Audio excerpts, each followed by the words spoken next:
성경 통독에 참여하고 계신 성도 여러분, 반갑습니다. 우리가 성경 통독을 시작하고 두 번째 세션을 시작하게 됐네요. 신년 주간에 역사서 말씀을 읽으셨죠? 그래서 여호수아부터 열왕기하까지 말씀을 읽었는데 이제 사순절을 맞아서 모세오경 말씀, 창세기부터 신명기까지의 말씀을 읽게 됩니다. 사실 모세오경 말씀은요, 굉장히 재미있고 익숙한 말씀도 들어있고 어렵고 복잡한 말씀도 들어있어요. 창세기, 출애굽기 이쪽은 너무 재밌죠. 교회학교 시절에 들었던 설교나 성경 이야기도 기억나고 그렇습니다. 그런데 출애굽기 뒷부분부터 레위기에 들어가면 머리 아프고 이해할 수 없는 이야기들이 계속되죠. 그래서 우리가 지난 며칠간 나무성 스페셜로 모세오경을 이해하는 몇 가지 키포인트에 대해서 살펴봤습니다. 여러분들에게 도움이 되시기를 바랍니다. 이번 영상에서는 이제 시작되는 창세기 말씀에 대해서 여러분과 간략한 설명을 나눌까 합니다. 여러분도 너무나 잘 아시겠지만 창세기는 세상을 창조한 이야기를 다루고 있습니다. 물론 그것이 창세기의 전부는 아니지만 가장 중요한 사건 중에 하나죠. 그래서 그 책의 이름도 세상의 시작을 기록했다라고 해서 창세기라고 부릅니다. 그런데 우리가 천지창조라고 하면 무엇을 생각하게 되나요? 하나님이 세상을 창조하셨다. 그것을 떠올리죠? 맞아요. 그런데 창세기에서 우리가 이 창조의 이야기를 읽을 때 보다 깊이 기억해야 하는 것들이 있습니다. 하나님의 창조에서 우리가 기억해야 하는 것, 그 첫째는 하나님의 전능하심입니다. 하나님은 세상을 창조하신 능력을 가지셨습니다. 하나님은 다른 우상들처럼 사람이 만들어낸 존재가 아닙니다. 자연의 섭리 속에서 생겨난 존재도 아니죠. 하나님은 모든 것을 지으신 분이시고 하나님에게서 모든 것이 시작되었습니다. 우리가 믿는 하나님이 어떤 분이신가 그 전능하심을 바로 이 창조의 이야기에서 만나야 하는 것입니다. 둘째는 하나님이 말씀으로 세상을 창조하셨다는 것입니다. 하나님은 손가락에서 번개를 일으켜 세상을 지으시거나 다른 신비한 현상을 사용하셔서 창조하신 것이 아니죠. 하나님은 말씀으로 지으셨습니다. 그리고 그 말씀은 바로 예수 그리스도입니다. 우리가 사순절에 묵상하는 그 예수님이 바로 창조 때에도 하나님과 함께 하셨습니다. 또 셋째는 하나님의 창조는 변화를 일으킨다는 것입니다. 혼돈과 흑암과 공허한 뿐이었던 곳에 하나님이 세상을 지으심으로써 질서가 생기고 빛이 생기고 생명의 충만함이 생겼습니다. 이렇게 하나님의 역사는 늘 변화를 가져옵니다. 하나님이 임재하시는데, 하나님이 동행하시는데 변화가 나타나지 않는 경우는 없어요. 하나님은 지금도 늘 우리 안에 새 일을 창조하시고 역사하심을 믿어야 합니다. 더 많은 이야기를 할 수도 있겠지만 끝으로 네 번째는 우리가 하나님의 형상으로 지음받았다는 사실입니다. 이것은 우리가 기억해야 하는 아주 중요한 영적 사실입니다. 우리 모두에게는 하나님의 형상이 있습니다. 비록 죄로 인해 깨어지고 더럽혀졌지만 그리스도의 보혈로 씻음 받으면 우리 안에 하나님의 형상이 회복됩니다. 우리는 모두 존귀한 존재였고 다시 존귀한 삶을 살아야 합니다. 그리고 그렇게 회복되는 것을 구원이라고 하지요. 이 구원을 이루기 위해서 예수님이 이 땅에 오셨습니다. 우리가 이 은혜를 기억하는 사순절을 보낼 수 있기를 바랍니다.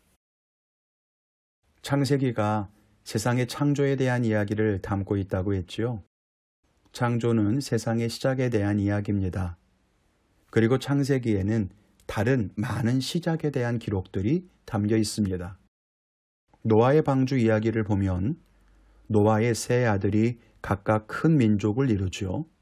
이 지도를 보시면 셈의 아들들은 중동과 아시아로 뻗어나가고 야벳의 후손은 유럽으로, 함의 아들들은 팔레스타인, 즉 가나안과 아프리카 쪽으로 그 후손들이 명맥을 이어갑니다. 그래서 노아의 세 아들은 각 인종의 시작에 대해서 알려준다고 보통 이해합니다. 또 바벨탑 사건은 왜 각 나라와 민족마다 말이 다르게 되었는지 그 언어의 시작에 대해서 알려주죠. 아브라함에게 오면 이스라엘의 시작에 대해서 알 수 있고, 또 아브라함의 가족들의 관계도를 보면 이스라엘의 주변 민족들의 시작에 대해서도 잘 보여줍니다. 아브라함의 아들 이스마엘에게서는 아랍의 족속이, 조카 롯에게서는 모압과 암몬이 나왔죠. 이삭의 아들 에서에게서 에돔 족속이 나왔고, 야곱에게서는 이스라엘의 12지파가 나왔습니다. 이 부분에 대해서는 제 남호성 영상에 자세히 설명해 놓았으니까 찾아서 보시면 도움이 되실 겁니다. 아무튼 이렇게 각 인종과 언어와 나라와 민족의 시작에 대해 잘 보여주는 것이 바로 이 창세기입니다. 그러니까 창세기를 읽으실 때 한번 잘 들여다보세요. 하나님께서 얼마나 이 역사를 세밀하게 주관하고 계신지 잘 알 수 있을 겁니다. 창세기를 읽을 때 기억해야 할 중심 맥락이 창조와 시작이라면, 이 창조와 시작에 있어서 중요한 또 한 가지 중심축이 바로 언약입니다. 약속이라는 뜻이죠. 하나님은 사람을 창조하시고 에덴 동산에 거하게 하셨습니다. 아담과 하와는 하나님이 창조하신 세상을 다스릴 권세를 가졌지만 죄로 인해 그만 에덴에서 쫓겨나고 말지요. 세상은 점점 더 악해졌고 결국 하나님은 세상을 멸하려고 계획하십니다. 의로운 사람이었던 노아와 그의 가족만 남기고 세상을 모두 멸하신 하나님은 세상을 물로 심판하신 것을 후회하시며 다시는 내가 물로 심판하지 않겠다, 무지개를 증거로 약속하셨습니다. 그리고 하나님은 언젠가 다시 이 아름다운 관계를 회복하시려고 계획하셨습니다. 그래서 한 사람을 택해서 그에게 약속을 주십니다. 그것이 바로 아브라함의 언약이었습니다. 땅을 주고 자손을 많게 해서 큰 나라를 이루고 너를 통해서 많은 이들이 복을 얻을 수 있게 하겠다는 거죠. 이 약속은 아브라함에게서 그의 아들 이삭에게로 이어졌고 야곱과 그의 12아들에게로, 그리고 유다지파를 통해서 다윗에게로, 나아가 예수 그리스도에게까지 이어졌습니다. 창세기에는 이 언약이 어떻게 계승되어 가는가를 세세하게 보여주고 있습니다.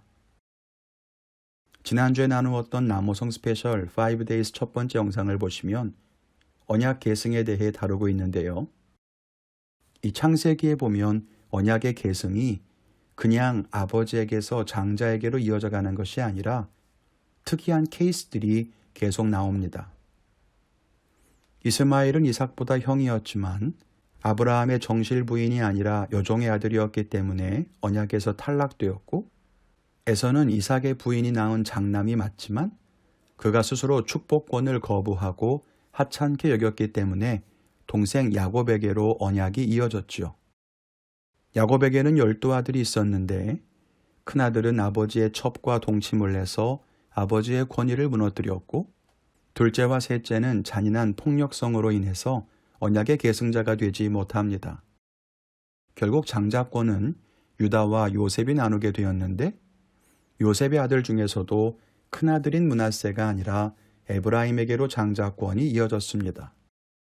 어떻게 해야 언약의 계승자가 되는지가 아니라 어떻게 했길래 언약의 계승자가 되지 못했는가를 보는 게 더 나을 것 같기도 해요. 아무튼 하나님의 언약은 위태위태한 과정을 거치는 것 같지만 하나님의 섭리 안에서 계속 이어져 갑니다. 그것을 보여주는 것이 바로 창세기의 기록입니다. 그렇다면 창세기 말씀을 읽을 때 무엇을 기억하면 좋을까요? 먼저 창세기는 인물 중심의 내러티브가 대부분입니다. 그래서 인물을 잘 이해하셔야 돼요. 특별히 아브라함부터 이어지는 족보를 잘 기억해 보시면서 그들을 중심으로 어떻게 하나님의 언약이 이어져 가는가를 보시면 좋습니다. 또 우리가 이 사순절의 창세기를 읽게 되잖아요. 우리를 구원하시기 위해 예수님을 보내어 죽게 하신 그 하나님의 사랑과 은혜를 기억해 보면서 이 창세기에도 우리를 향한 그 사랑이 담겨 있거든요. 단순한 옛날 이야기 혹은 이스라엘의 역사로만 보지 마시고 구원의 은혜와 사랑을 기억해 보며 읽어보시면 좋겠습니다. 사실 창세기의 기록은 읽는 입장에서는 옛날 이야기 같아서 수월하게 읽고 지나갈 수 있어요. 그런데 그 안에 굉장히 긴 시간의 역사가 짧은 기록으로 압축되어 있고 각 기록과 사건과 인물들마다 깊은 의미가 담겨 있어서 말씀을 깊이 묵상할수록 더 많은 은혜를 얻을 수 있을 겁니다. 창세기 말씀을 읽으시는 동안에도 하나님의 은혜를 깊이 누리시고 특별히 이 사순절기에 우리를 구원하기 원하시는 그 하나님의 사랑과 또 예수님의 죽음의 의미를 충만히 누리시기를 기도합니다. 감사합니다.